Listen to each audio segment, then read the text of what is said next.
Ah, genset, bukan genset itu diputar-putar begini ya. Ya. Apa kata peneliti dari Korea? Dia katakan apa? Generasi genset dia sebut dengan generasi stroberi. Nampak dari luar cantik, nampak dari luar bagus, tapi dalamnya kecut. Gampang menyerah. Sedikit-sedikit galau. Sedikit-sedikit cemas. Itulah generasi genset sekarang. Maka pulang kau dari iktikaf ini, kuatkan fisikmu, kuatkan imanmu, berdoa kau, ya Allah, panjangkan umurku supaya saya bisa mempertahankan imanku, kepanjangkan umurku supaya saya bisa menjadi rahmatan lil alamin. Nah, ini perlu juga saya kasih tahu. Kenapa itu tadi kalau setiap salat tahajud antara 2 rakaat itu agak lama baru naik lagi orang. Itu kita kasih kesempatan berdoa. Ya. Nah, jadi dari itu supaya berdoa.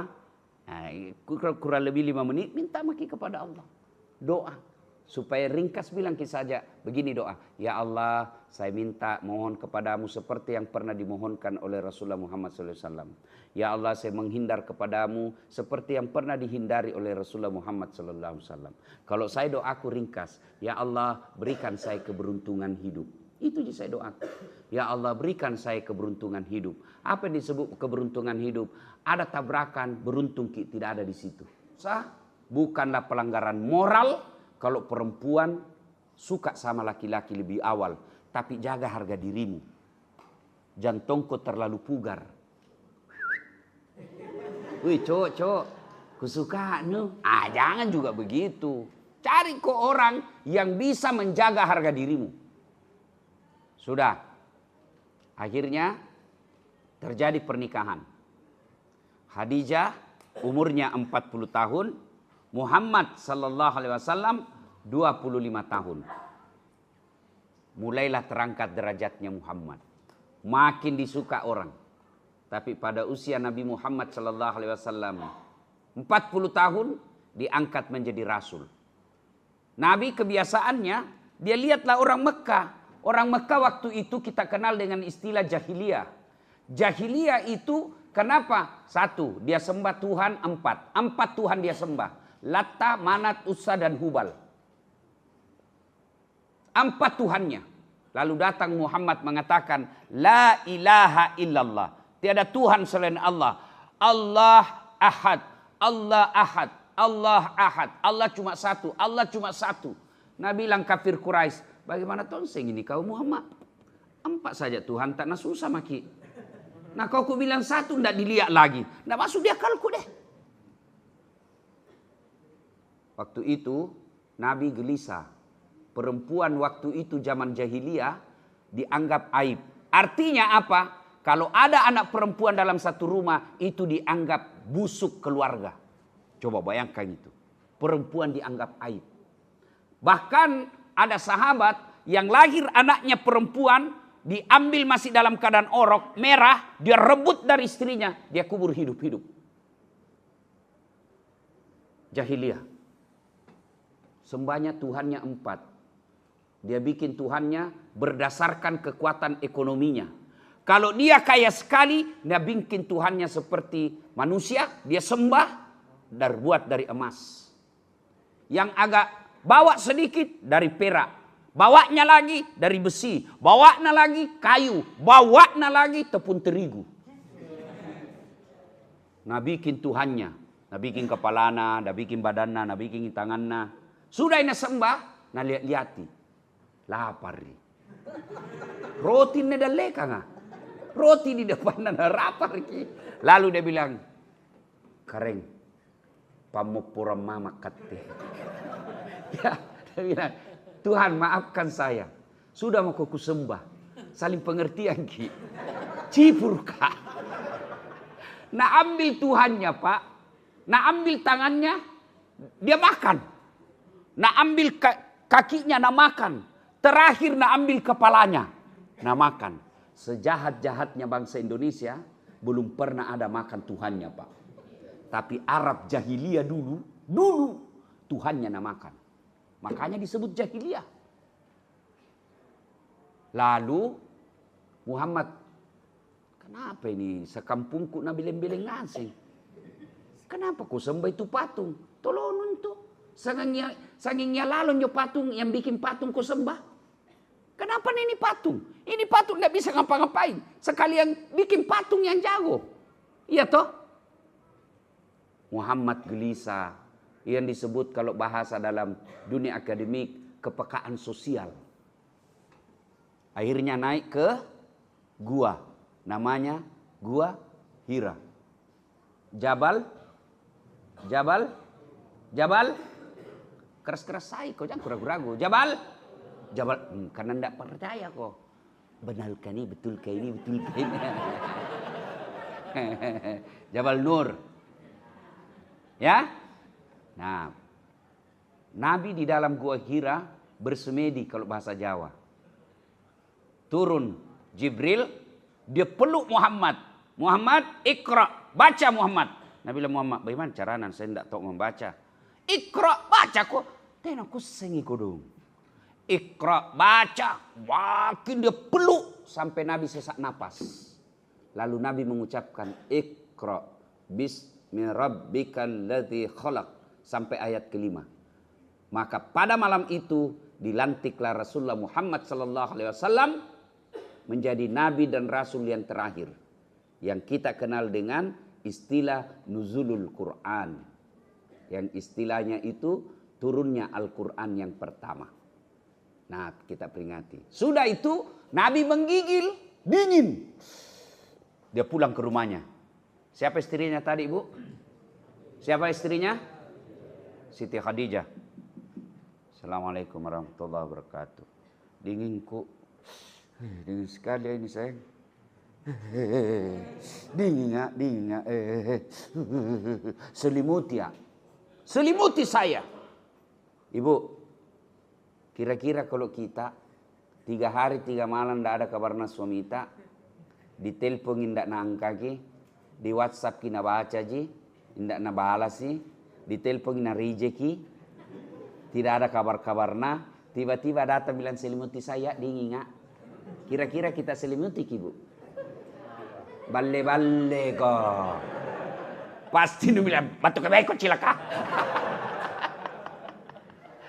Dari mana kok? Pulang-pulang menggigil minta diselimuti. Dari mana kok? Mana HP nu? Allahu Akbar. Siti Khadijah tidak. Apa dia katakan? Sami'na wa ata'na. Saya dengar dan saya taati.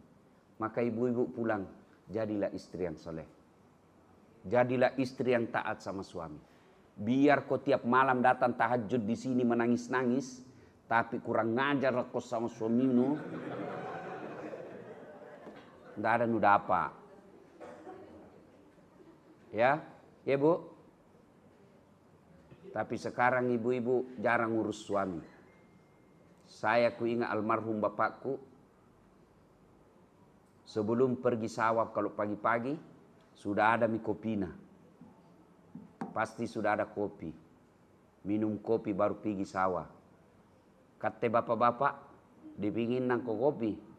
Bohong kok kalau dibikinan kok. Bukti apa? Ada semua kok pagi-pagi di warkop. Saya tanya, kenapa pergi warkop? Nggak ada bikinan kok kopi istrino di rumah. Nah bilang, nah bikin Justas. Cuma nggak enak.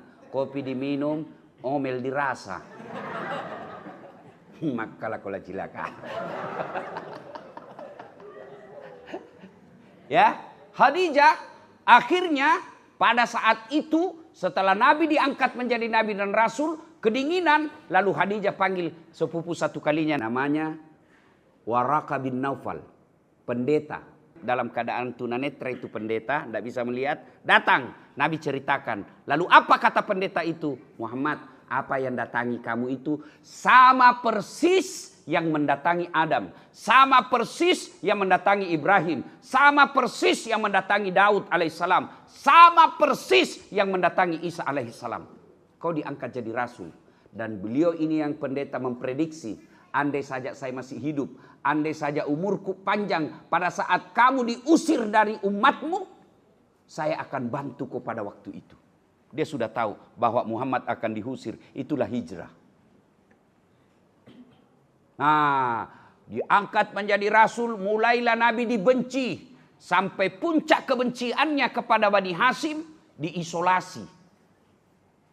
Jadi di Mekah waktu itu pusatnya ada di Ka'bah. Masing-masing sudut ada, kalau bahasana sekarang, komunitas. Komunitasnya Umar bin Khattab. Komunitasnya Muhammad yang kita kenal dengan Bani Hashim. Maka pembesar-pembesar Quraisy, Abu Jahal, Abu Lahab, Abu Sofyan, dan Abu Goso, berkumpul, bermusyawarah. Ini Muhammad makin membahayakan. Maka diambil keputusan tidak boleh bertransaksi, tidak boleh berbisnis, tidak boleh berniaga, tidak boleh kejual gandummu, tidak boleh kejual kainmu, tidak boleh kejual kurmamu, tidak boleh kejual untamu, dan beli barang-barang mereka. Selama ini isolasi dilakukan. Berapa lama diisolasi Rasul? Boykot 3 tahun. Puluhan sahabat mati kelaparan. Disinilah habis hartanya Khadijah, cinta Rasulullah sallallahu alaihi wasallam, ibu kita kaum muslimin. Habis hartanya untuk apa? Dia bagi pada saat diisolasi. Ibaratnya begini, seluruh warga BTP, Jangko pergi belanja di sana, Jangko beli barang-barangnya, Jangko kasih masuk bensin, Jangko kasih masuk beras, dimusuhi. Itulah Bani Hashim waktu itu. Habis hartanya Khadijah. Dan pada saat sakaratil maut, Bapak tahu baju yang dipakai Siti Khadijah, kusam 8 kali ditambal. Bayangkan adik-adik, orang terkayanya tadi Mekah, habis hartanya, bajunya yang dia pakai menghadapi sakaratil maut, baju tua 8 kali tambal, 7 kali ditambal masih pakai tahu jako tambal toh? Tahu tambal toh? 7 kali ditambal pakai kain, terakhirnya dia pakai tambal kasihan daun kurma. Lalu dia panggil anaknya Fatimah, sini kau dulu nak, pergi saya kau kasih tahu bapakmu, rasa-rasanya ini mau mati. Pergi kau kasih tahu bapakmu, mintakan kak kasihan itu serbannya yang selalu dipakai menerima wahyu, minta kan kasihan bapakmu itu serban, tolong saya mau pakai menjadi kain kafan.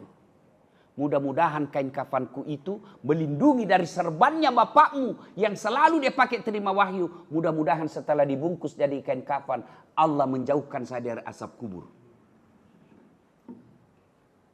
Apa kata Fatimah? Mak, kenapa saya kita suruh? Kita mau minta langsung sama bapakku. Coba bayangkan.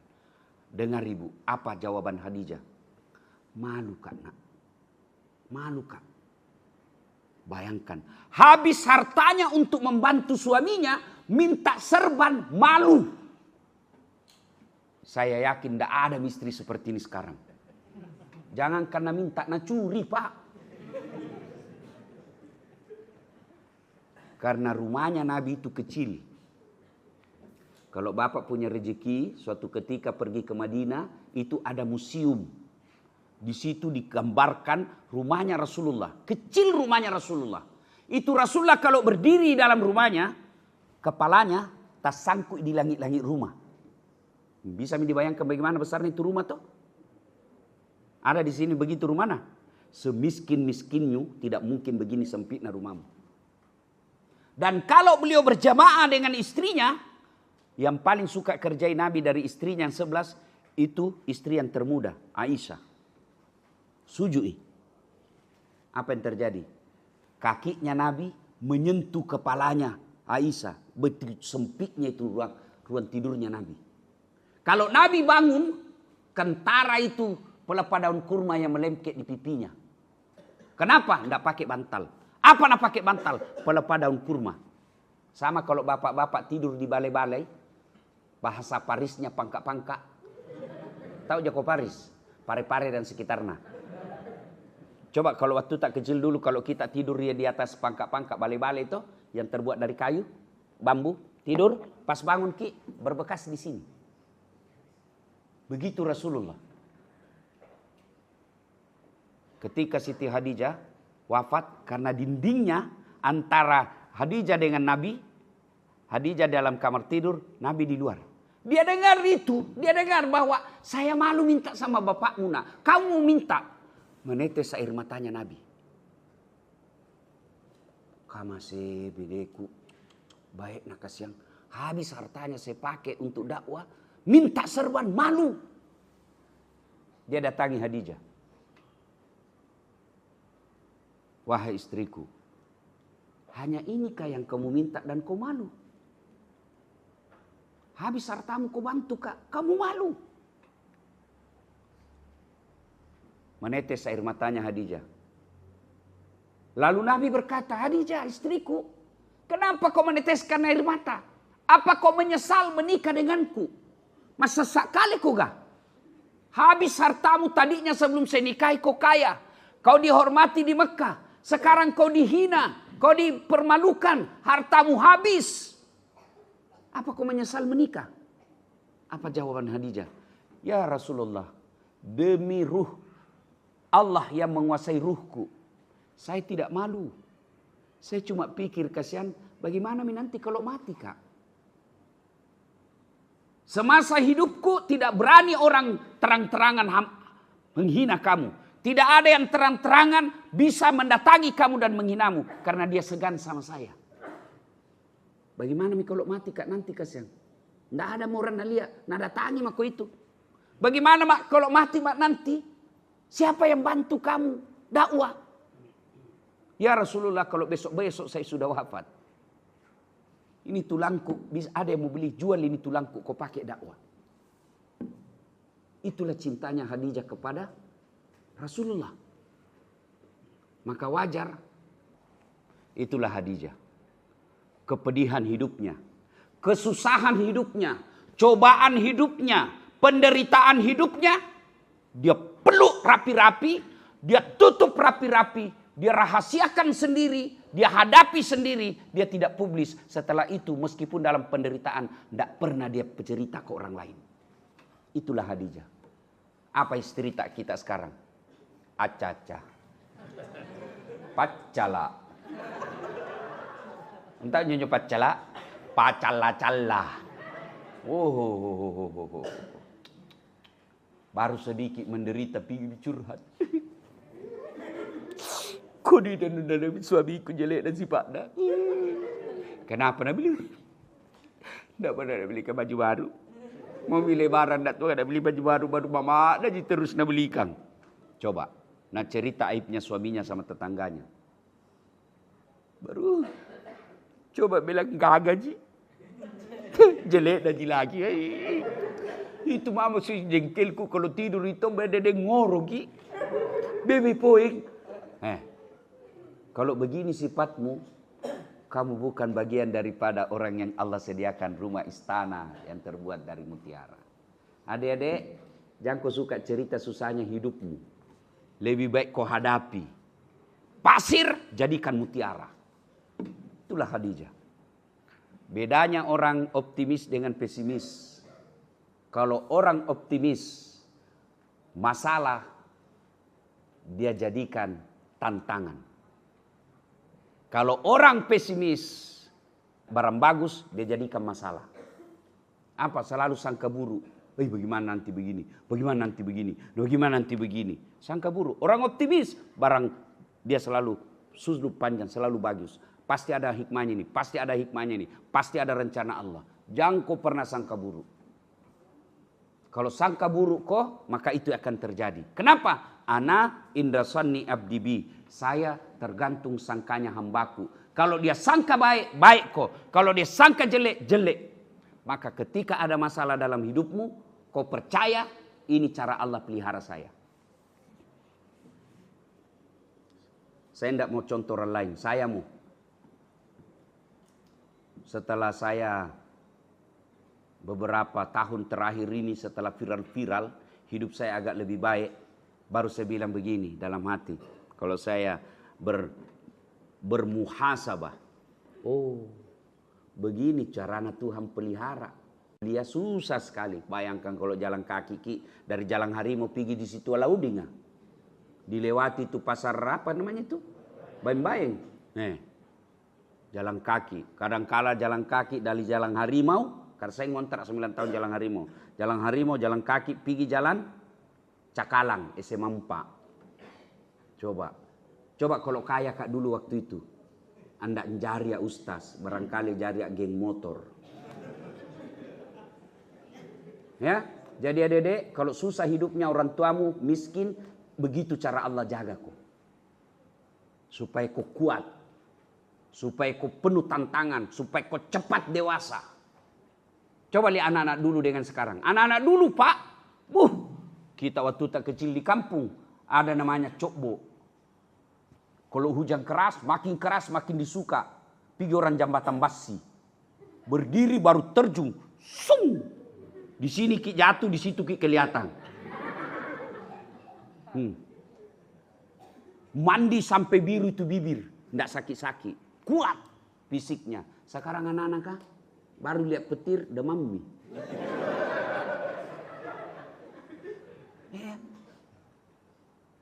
Begitu cara Allah. Waktu itu lagi saya pikir-pikir. Begitu cara Allah jaga saya. Rumah yang selalu saya tempati. Selalu dekat dengan masjid. Di rumahku di kampung. Dekat dari masjid. Nurul Iman namanya. Begitu saya pergi merantau menuntut ilmu ke Makassar. Saya tinggal di Yosudarso. Ada lagi masjid di situ. Dekatnya. Ada di situ namanya dulu toko Sanen, toko foto-foto. Di belakangnya situ ada masjid. Kalau saya tidak salah. Babus Salam. Dari situ pindah ke lagi. Pindah kemana? Jalan Harimau. Ada lagi masjid. Namanya Baitul Aman. Lorong 77A. Guling-guling jak sedikit sampai mak. Wah dekat sekali. Dekat sekali. Pindah lagi. Karena tidak bisa dikontrak. Itu rumah awalnya dikontrak 500.000. Naik lagi 700.000. Naik lagi 900.000. Naik 1,5 juta ampun mak. Tidak bisa aku bayar. Akhirnya saya pindah ke dekat Brimob. Geraha Jannah. Pernah kak di situ tinggal 1 tahun lebih. Ada lagi masjid di situ. Tidak bisa malah lagi pindah kak ke rumahnya kakak sepupu. Jalan Cemara. Dekatnya penjual cakara. Tok Dopuli. Ada lagi masjid di situ. Masjid Mukmin Muslim Pancasila. Bahkan saya pernah jadi ketua remaja masjid di situ. Pindah lagi di Tok Dopuli. Ada lagi masjid. Pindah lagi ke Hertasning. Apalagi nama perumahanku di situ. Geraha Lestari. Tidak ada masjid. Sekali saya bikin masjid depannya. So begini rupanya cara Allah pelihara saya. Selalu kak nak kasih dekat masjid. Maka ibu-ibu kalau mau anakmu merantau pergi sekolah. Carikan rumah yang dekat dari masjid. Bapak-bapak mau beli rumah. Beli kok rumah yang dekat dari masjid. Cuma kita kalau pergi lihat pameran rumah, apa kita lihat? 10 menit dari mall. Mau kau pergi mall tiap hari cilaka? 5 menit dari rumah sakit. Berdoa kau tidak masuk rumah sakit, nu mati. 10 menit dari bandara. Tiap hari kau mau pergi bandara. Yang penting 10 menit dari masjid. Itu. Kalau dekat itu masjid, nampak kosnya, paling tidak dia selalu datang ke masjid. Dengar azan. Jadi itu yang disebut melihat tantangan secara positif. Jangan membuatmu menjadi generasi, apakah namanya ini anak sekarang? Gen Z. Gen Z, bukan Gen Z itu diputar-putar begini ya. Apa kata peneliti dari Korea? Dia katakan apa? Generasi Gen Z dia sebut dengan generasi strawberry. Nampak dari luar cantik, nampak dari luar bagus, tapi dalamnya kecut. Gampang menyerah. Sedikit-sedikit galau. Sedikit-sedikit cemas. Itulah generasi Gen Z sekarang. Maka pulang kau dari iktikaf ini. Kuatkan fisikmu, kuatkan imanmu, berdoa kau, ya Allah, panjangkan umurku supaya saya bisa mempertahankan imanku. Kepanjangkan umurku supaya saya bisa menjadi rahmatan lil alamin. Nah, ini perlu juga saya kasih tahu. Kenapa itu tadi kalau setiap salat tahajud antara 2 rakaat itu agak lama baru naik lagi orang. Itu kita kasih kesempatan berdoa. Ya. Nah, jadi dari itu supaya berdoa. Nah, kurang lebih 5 menit minta maki kepada Allah. Doa. Supaya ringkas bilang saja begini doa. Ya Allah, saya minta mohon kepadamu seperti yang pernah dimohonkan oleh Rasulullah Muhammad SAW. Ya Allah, saya menghindar kepadamu seperti yang pernah dihindari oleh Rasulullah Muhammad SAW. Kalau saya doaku ringkas, ya Allah berikan saya keberuntungan hidup. Itu je saya doakan. Ya Allah berikan saya keberuntungan hidup. Apa yang disebut keberuntungan hidup? Ada tabrakan, beruntung tidak ada di situ. Ada gempa, beruntung tidak di situ. Dan itu buktinya ada gempa waktu di Mamuju. Itu orang nak kira semua mati. Karena dalam jadwal perjalanan saya, hotel yang runtuh itu malam itu ada di situ harusnya. Karena pemerintah provinsi Mamuju, Sulawesi Barat ngundang saya dan sudah ada tiket pesawat saya. Tapi saya bilang, Pak Sekda, jamin saya naik pesawat deh. Ada nih tiket jamin, saya mau naik mobil mau saja. Mau kak singgah lihat mamaku. Begitu cara Allah jaga kak. Tuh, naik mobil mak. Sampai di rumah, di kampung. Mau mak pergi. Kalau pergi kak hari itu, pergi kak setelah seperti yang saya mau. Ada mak dalam hotel. Tapi Nabi bilang mamaku, tunggu dulu nak. Purasisa pilorong. Sekali sudah piduhur. Oke? Sudah. Sudah itu, sudah duhur, hujan. Nah lagi bilang mamaku, makasih komandre ki yolo anu nak sanggara. Ya, tahu di sanggara tuh, pisang goreng. Bikin lagi. Sudah bikin dekat asar. Nah bilang mamaku, sekali sudah piasar ko jalan. Pura sisa piasara. Pergilah saya sudah asar. Dan apa yang terjadi? Dengan terlambatnya dan singgahnya saya sama ibu saya tidak ada di hotel pada saat gempa. Kurang lebih 10 menit selisihnya. Andai saja saya datang naik pesawat, malam tidur yang terjadi gempa, ada di dalam situ. Maka semua orang menelpon. Lebih mati, korban midasat, korban mini. Kenapa HP tidak bisa dihubungi?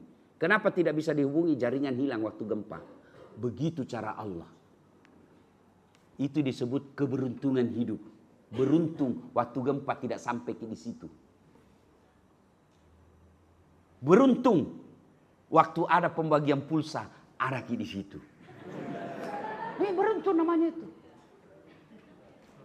Nah, Bapak saudara-saudara sekalian, karena waktu makan sahur telah tiba, sebentar lagi imsak. Imsaknya itu jam 4.42 kalau saya tidak salah. Yang jelas masih ada kurang lebih 40 menit. Terlewat-lewat kalau makan 40 menit. Nah, silakan menuju di mana yang disediakan? Di sana. Di sana ya. Biasanya di sana dekat itu ada mobil dapur. Sekarang kita ubah ke sini supaya jadi Bapak masuk di sini, keluar ke sini supaya tidak ada double-double kah. Tuh, kalau di sana di situ tidak ditahu mana. Kalau ini satu jalan masuk, satu jalan keluar, keterlaluan kau sengaja memang Tommy itu. Ya, selamat. Kami minta kalau bisa jaga kebersihan. Kalau tidak bisa jaga kebersihan jangan mengotori. Ya. Kemudian kalau sudah makan jangan pulang. Sebaiknya masuk kembali di sini kita ngaji bareng-bareng. Ya, zikir. Bahkan orang itikaf diam-diam saja itu duduk-duduk merenung itu sudah bagian dari itikaf. Karena Lailatul Qadar itu datangnya sampai fajar. Selamat, mudah-mudahan ada manfaat. Lebih dan kurangnya mau dimaafkan. Assalamualaikum warahmatullahi wabarakatuh.